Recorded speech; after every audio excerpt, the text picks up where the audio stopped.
Welcome to Pop Culture Problems. I'm your host, John Oderman, and I'm here with your co-host. Wait a second. Who was my co-host again? Whatever happened to that guy? It's me. I'm here. Oh, Josh. Hey, Josh Nichols. It's been a while. It has. It's been like a whole episode or so. Where I've just been off the radar. You have been. I was wondering where you went. I don't want to get into specifics, but I'm sure people are wondering: was I out on a bender? Was I in rehab? Was I holding down a normal job? Did I quit being an entertainer altogether? Well, none of Are those you just things. supporting and raising your family? I might be, but here's the thing, John. Or families? I don't want to talk about my situation because it's so sensitive. Let's talk about everybody else who we don't know where in the hell they are right now. There's a lot of people that seem to fall off the radar. Well, the face of the earth, not just the radar. I mean, it's like they cease to exist. That's true. Because as we know, if you're not a celebrity, you don't exist. You're not a real person. No. If you are not famous.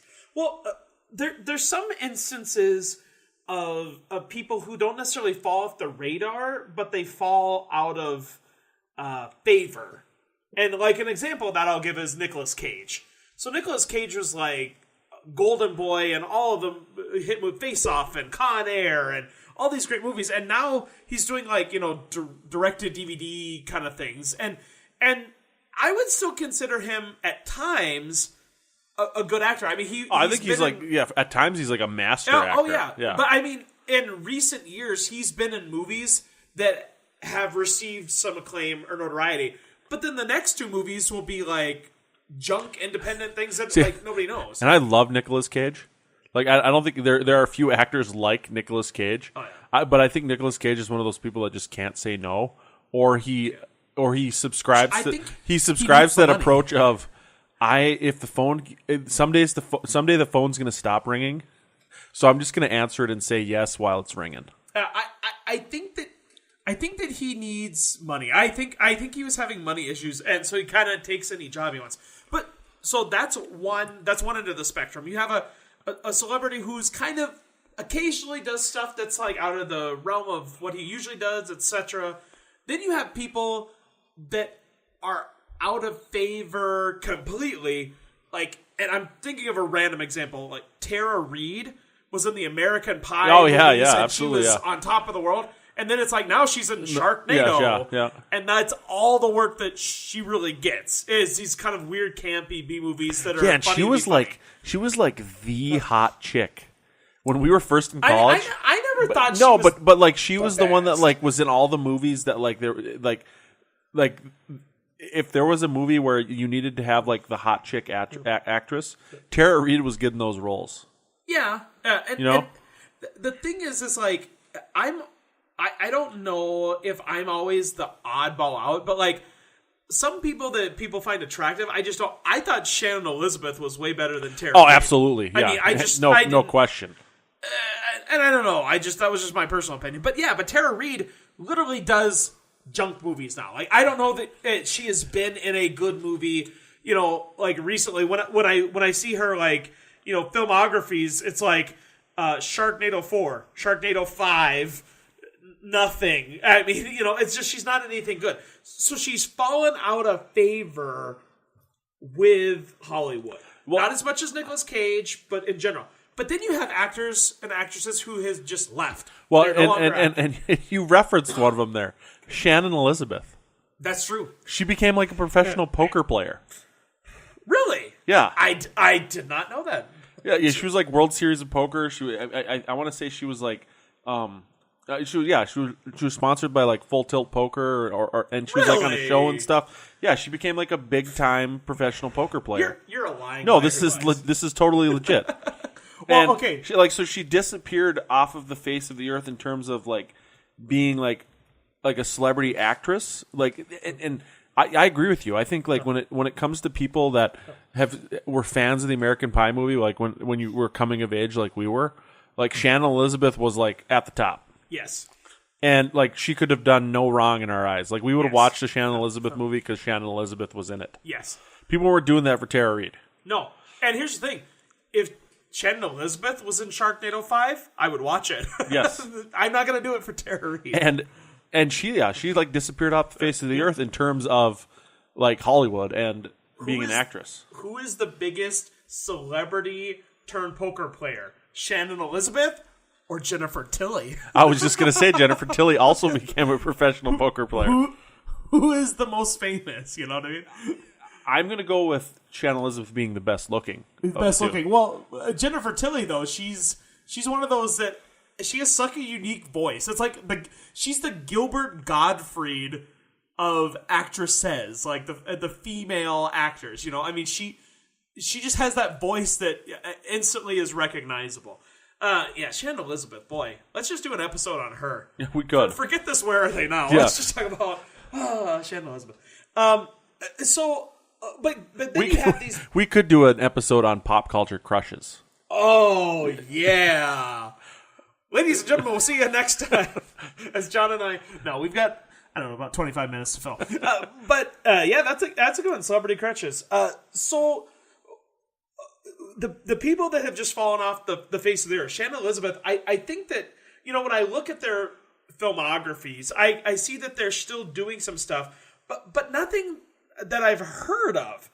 And that's kind of interesting to me. So like I see like Shannon Elizabeth as an example. She's got different stuff, like maybe 1 to 3 movies a year. Yeah. All the way through 2016. But I just don't see anything that I would have known. It seems like she's done things that were just blah. And it's so weird to see somebody that was so famous and iconic.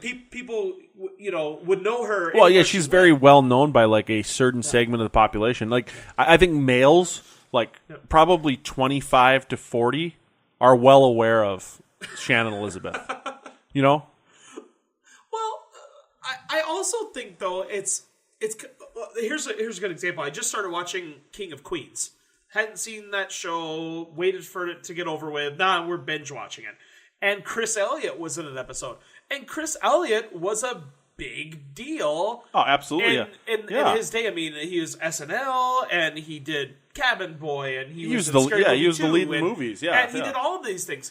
And now he's still very active, but not in the stuff that you would know. If you didn't know who Chris Elliott was, you think he's guy number 3 in the episode. He's just a random extra, and it could be anybody. Me, I'm like, oh, it's Chris Elliott. Yeah, cool. Yeah. The average person is like, random guy. Next episode, bring me the song. And he was Lily's dad on How I Met Your Mother, right? Never saw that. Oh, okay. Yeah. Yeah, he had kind of a recurring role there. Yeah. It's on the list. I think I heard he was in Last Man on Earth. I haven't caught up with that show yet, but I think he's been on a couple episode arc there. But like he's still doing stuff.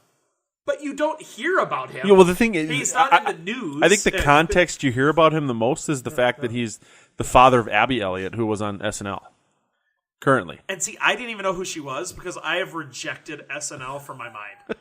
I just can't. For those of you not up on that, the colloquialism of our, the parlance of our times, SNL is Saturday Night Live. Yes, that is true. Because there might be some people that don't know that acronym.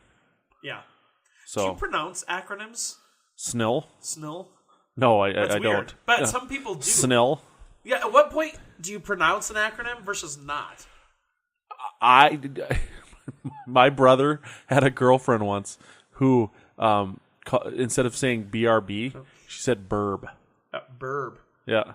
Well, like I worked in higher education for a while, and we did, I went to the National Academic Advising Association conference, but we didn't say that whole thing. We said Nakata, because it was easier to say. So was it after like a certain number of letters? Like when you get to 5 I don't letters know. or That's more? a good question. Like NASA, you don't say the NASA. You say you don't. NASA, Yeah, and that's 4 letters. Yes. But when I said SNL, you're like, why would I ever pish posh? Your room. What? I meant to say you're right, and I said your room. You're. I don't know why. I am You're right. room. You're right. You are room too. Or is that room an acronym for something? The right origins really outrageously orangutan man. That's hurtful. Anyway, back to people. Yeah. People, yes.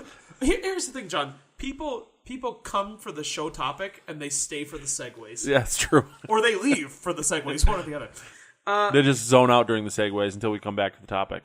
One person who left Hollywood, and I think for such interesting reasons and great reasons, Rick Moranis. Yes. I mean, Honey, I Shrunk the Kids, Ghostbusters. He was all over the place in the 80s and early 90s and then disappeared. And you might be thinking, well, yeah, he just wasn't famous anymore, and nobody wanted to hire him anymore.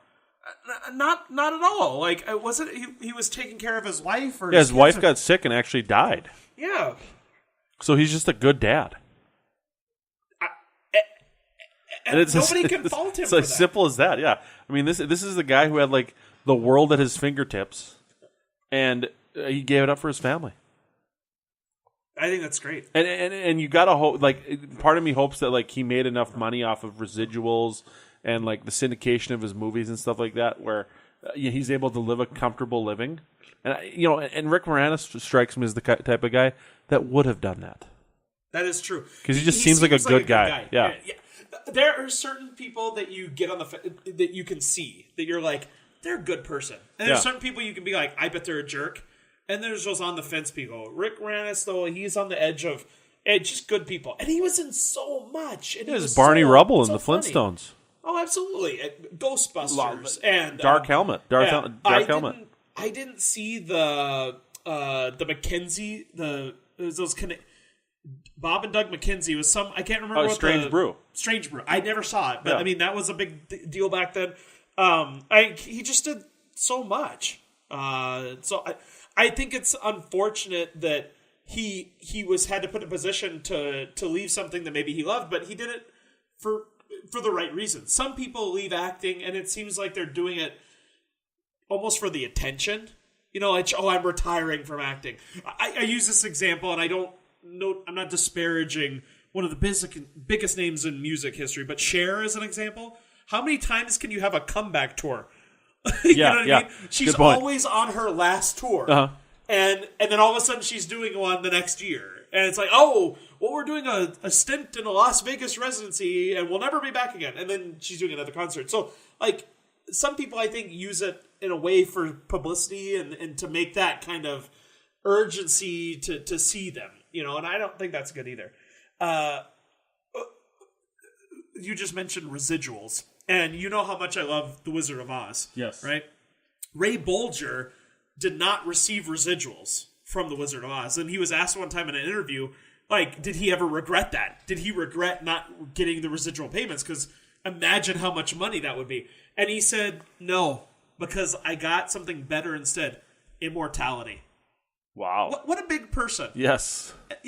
That's another, he's a Rick Moranis type. He's a good guy. Yeah. And he looked at it and he said, look at this. I did this great thing that is world renowned. That's better than any money I could ever see. And has never really been effectively remade.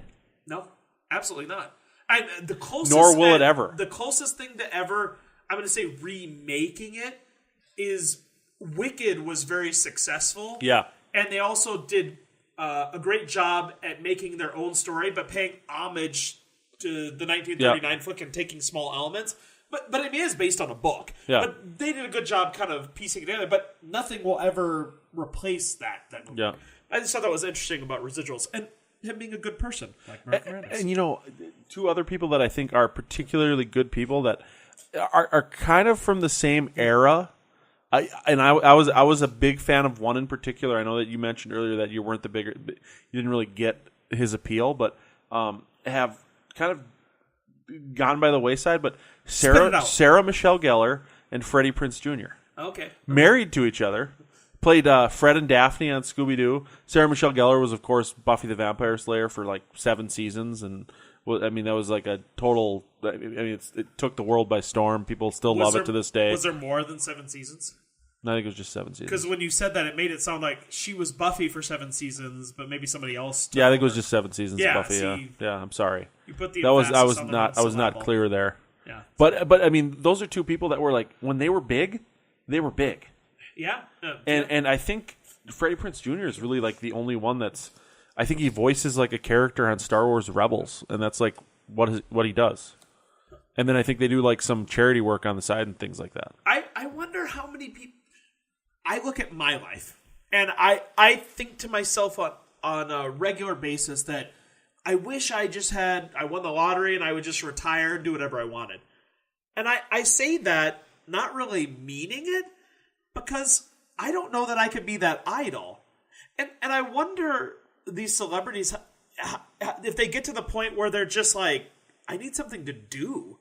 You know what I mean? Like, because they don't need to work necessarily. If they've done things correctly and they've not squandered their money, they don't need to work. So I wonder if they feel as though they have to work, or they find jobs in a different way. I think Tony Danza became an English teacher or something like that. He probably wanted to fulfill a need to educate and teach, and maybe that's something he wanted to do. And I don't know how he got into acting, but so many stories I hear about actors and their origins is they fell into something. You know, they had a friend of a friend and they met him, and they took a path different from what they expected. And I just think, like, you know, as an English teacher, do you get bored with that job? Apparently not, because he didn't have to do that. He chose to do that. He probably didn't need the money. And if he did, he could have gotten work as an actor, probably, you know? Yeah, I mean, people would still hire Tony Danza because he's Tony Danza. Well, he was in, I believe he was in The Producers in Las Vegas shortly after the Hoff left. Like but how sweet would that be if I mean, your high school English teacher is Tony Danza. Yeah. I mean, that'd be great. Yeah. I think it'd be Who's cool. the boss? I think it would be better if they played a teacher on TV. You know what I mean? Like, yeah, that's true. Like, if it was you're like in an inner city school and Michelle Pfeiffer becomes your teacher. Yeah. And you're like, is this dangerous? Or Dennis Haskins is your principal. Mr. Belding from Saved by the Bell. Oh, yeah. I didn't even know his name. Whoa. Hey, what is going on here? I think sometimes, like, the fictional characters, we kind of impose that upon what we want in real life. Like, would we really want Belding as a teacher? Probably not. But would we want him as a teacher? Yeah. Or principal, you know? Yeah. We 100% want him until that actually happened. And we'd be like, he's the worst. He is the worst. Like, in theory, you're like, oh, that'd be cool. And then you're like, no. You know, a great where are they now is Lark Voorhees, Lisa Turtle. Oh, you know, Elizabeth. I forgot she existed. Exactly. I mean, you got Elizabeth Berkley. You know what happened with her? She was in Showgirls, and she actually has a decent acting career now. Tiffany Amber Thiessen went on. She's been on a couple different shows. Mark Paul Gosselaar has been on a couple different shows. Mario Lopez hosts Extra. Dustin Diamond, we don't necessarily want to talk about what he did, but I mean, dark times for Screech. We'll just say that. I haven't followed him recently, but I know there's been quite some stuff. But Lark Voorhees is somebody that's just like where she disappeared, and I know there was like a plastic surgery mishap there where she doesn't really necessarily look like Lark Voorhees anymore. That is such the name. I did not know that was her name. Yes. That is the worst name. And I kind of wonder if that was like her given name when she was born, or did she choose the name Voorhees? Yes. Wow, that's Jason Voorhees. That's the only That's the only other Voorhees I'm aware of is Jason from the Friday the 13th movies. Well, okay, and he's a fictional serial killer. This actually, you brought up a good point because you said she had plastic surgery and stuff. Jennifer Grey is a perfect example. She had plastic surgery after Dirty Dancing, which was like the biggest hit of the time. Yep. And nobody would hire her because they didn't recognize her. Yep. And that's, you know, Jennifer Grey, it was the Jennifer Grey nose. Yeah. And she got plastic surgery on her nose. She had such a distinct feature, and she got rid of it. And so nobody would have known her. So if they hired her, it would have been like hiring a new actress because nobody would have, you know, realized it. Here's an actor who I love to watch in movies, but I feel like they're more famous now, or infamous rather, than they are. Oh my goodness, you're showing me a picture of Lisa Turtle. Yeah, she is very different looking, it seems. Yeah, but here's a person, John. I love watching him on the screen, but he is so notorious now for being wackadoodle. Can you even guess who I'm talking about? You have any venture guesses? You love watching him on the screen. I could watch him in any movie he's in. He's great to watch, but wow, he's gone off the rails. Jim Carrey? No, not Jim Carrey's a good example, actually, and I'm not sure whether or not Jim Carrey is having interviews and saying he might just be doing like a Joaquin Phoenix thing. That's what personally I'm hoping, because I don't want it to be one of the other options, which is that, you know, maybe he's having, you know, depression or things like that, yeah. or there are things. I hope he's doing that because Andy Kaufman was known for that, and he's been touring, doing interviews for this new Andy Kaufman documentary he's been working on. So I'm hoping that's what it is. No, I'm going to tell you the answer. Randy Quaid. Oh, yeah. Randy Quaid. Yes. You could watch him, and he's mesmerizing. Absolutely. What happened? Randy. The aliens got him. Randy Quaid, what happened? It was the aliens. It was the aliens. Even aliens won't claim him. I mean, aliens have issued statements, and they said it wasn't us. We will not. We did not want to ruin Randy. We didn't do this. And the funny thing is like, what do you think his brother Dennis thinks about this? Like, because Dennis Quaid still has like an acting career. Do you think him and Dennis are still in touch? I don't know. I wonder how. That's an interesting point when you talk about celebrity families. Like, you have like the Baldwins and things like that. I was watching Nurse Jackie, and there's a character in there. He's this guy that lives in the 3rd-story apartment or something, and he thinks he's God, and he kind of yells at people on the street. And I then also saw this guy in another show, and then most recently Gotham. He was an extra on Gotham. Okay. And I was like, oh man, this guy looked exactly like Steve Buscemi. Steve Buscemi's brother. No way, really? And, yes. What's his name? Michael Buscemi? Michael Buscemi. I don't know if it's Michael. It's something Buscemi. But I'm like, what? This guy looks just like him. And I never knew that Steve Buscemi had a brother, which, again, some people are going to have siblings who are actors that you don't know about. Some people are going to have siblings. Yeah. Just but period. The fact that he's in movies, but Michael Buscemi, he looks similar to him. He's been in Nurse Jackie. He's been in Gotham. He's been in some big shows. Yeah. Would never know. So I wonder if they're close, or if they talk, or if he got into it because of his brother. Do you think there was ever a time where he was like Steve Buscemi's like stunt double? Maybe. Like that's how he got into acting? Well, and I'm wondering, like, did like Michael Buscemi start acting first, and Steve just hit it big, and then there's resentment, or there's one. There's a guy that I saw in a TV show, and he looked just like this other actor. And I was convinced that it had to be a relative. And I searched the internet and scoured the internet, and I could not find any link, except they were both in their first movie together. And I think they've got to at least be cousins or something, but I can find... It's like this... Their uncle was the producer, and he it's put like him this in-depth search that I need to figure out if they're related. And it doesn't matter, but it does. Like, it's going to consume It doesn't, but life. It does, yeah. Yeah, it doesn't, but it does. Oh boy! Isn't that the story of my life? It doesn't, but it does. Is there anybody else? You know, a guy that was huge, and I think he might have actually been nominated for a couple Academy Awards. And I mean, he's old now, but Joe Pesci. Oh yeah, Joe. Did he do anything since, I don't know, Home Alone 2? Like, that's the last thing I can remember him being in that I like. I actually, I don't know if you're familiar with the Broadway show Jersey Boys. Oh, yeah. But Frankie Valli and the Four Seasons, apparently Joe Pesci was the one who introduced the group together. Really? Yeah, like he was just a guy in the neighborhood and kind of introduced them and kind of got the group together. Oh, wow, that's awesome. And I thought I heard that one of the lead singers of the Four Seasons, who ended up getting into a little trouble, is Joe Pesci's limo driver. Like, after Joe Pesci became famous and the other guy became less famous, he hired him on to kind of keep him, you know. But I mean, Joe Pesci for a time there, like the mid to early to mid 90s, was absolutely huge.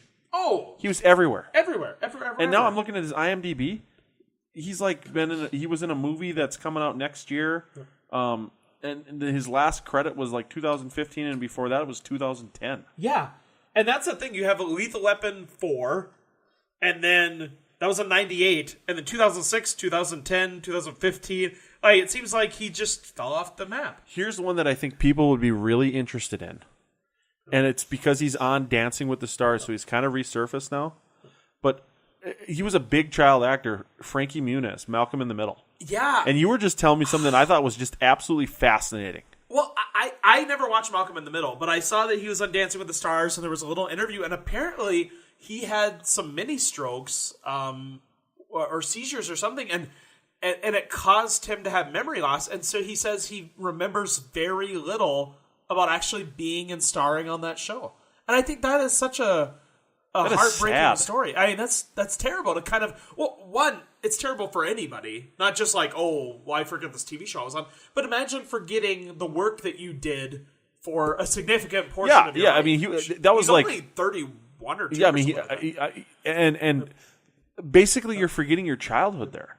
Yeah. Well, and not really his childhood. I mean, like late teens, early 20s, I think that's when he was on the show. But still, I mean, that's a pretty large and important chunk of your formative years to miss, to lose. Yeah, that is true.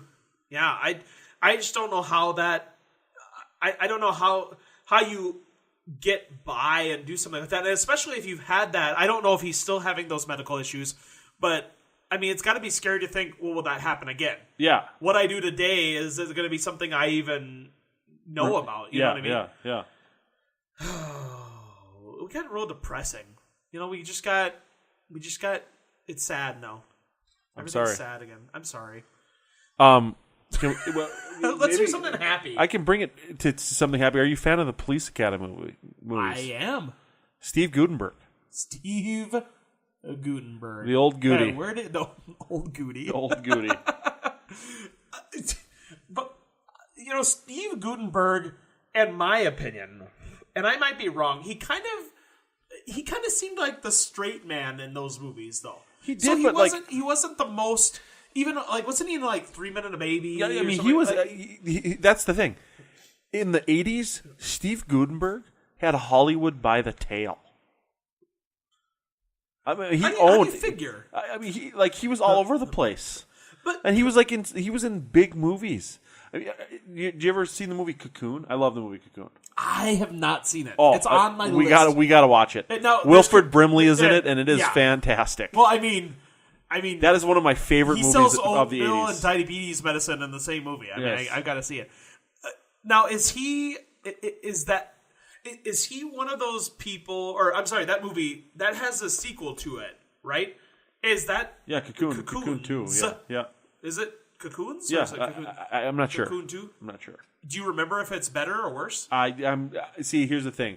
I think that's one of those that in the 80s, if they didn't make multiple sequels, the sequel probably wasn't good. I don't remember the sequel, so it probably wasn't as good as the original. Probably because Wilford Brimley wasn't in it. Oh, wasn't he? He might have been. So I don't know. You were the worst at trying to have a conversation with. Yeah, because you confirm or deny and then immediately reject it. It was Cocoon the Return. Cocoon the Return. It's on my list. It just kind of isn't. Yeah, I don't have it on the. Wilford Brimley is in Cocoon the Return.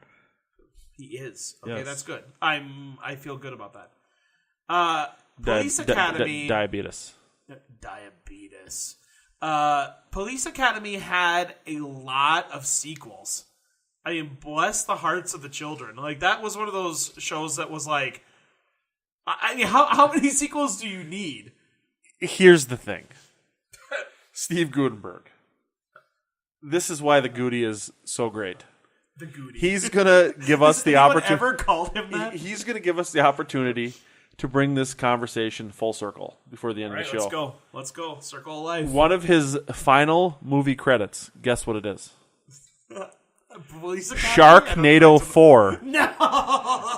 Sharknado: The Fourth Awakens. No. Yes. Why? Why would he have to do that? Because here's the thing: we had good memories of the Goody. But we did not have the best of memories. I mean, Tara Reid, we were like, okay. But, I mean, it was, we had a Shannon Elizabeth. We didn't need Tara Reid at the time. Well, why would he have to go and do that? Why would he have to do that movie? The Gooty's got a goot. The Fourth Awakens. I can't. And he's got Tarantula? Is that that must be a lava tarantula? I don't know. It must be. That sounds terrible too. Well, that Lava-lantula came out in 2015, and Tulantula came out in 2016. Oh boy! So that's a sequel. It's like Too Fast, Too Furious. He's moving into like Gary Busey territory, where I just think he's gonna do. I don't even know if Gary Busey has done bad movies lately. I just can only imagine he has, because he's the kind of person that would. Did you ever watch the show I'm with Busey? No. That's one we got to dig up and we got to watch. It's what he's just such a weird. And here's the thing: if any of these celebrities that we've talked about tonight are listening to the show, and you want to come on the show so we can interview you and ask you where you are now, I'd love to. I'd love to get Goody with the goot. We would love to do that, John. I'm gonna wrap this up with something that I think you'll find fun. Steve Guttenberg, I said, I have higher hopes for him. I hope that he's not... Why would he have to do Sharknado, right? Why would he have to be in Sharknado 4, The Fourth Awakens? It's not like he's Gary Busey, right? Because Gary Busey, you could see doing something like that. You know why? He was in Sharknado 4, The Fourth Awakens. Gary Busey was in that movie. Do you think Guttenberg and Busey just kind of sit around, smoke cigars, drink scotch, and they're like, we own this place. We run the world. Let's do a Sharknado. Let's jump on the train. At least we can hang out with some of these people and maybe we get him on the show. Yeah. That'd be great. Yeah, ladies and gentlemen, if you know of somebody who's out of work and used to be famous, or you consider famous now, tell them about us. PopCultureProblems.com, and we will interview the heck out of them. We'll see you next time right here on Pop Culture Problems.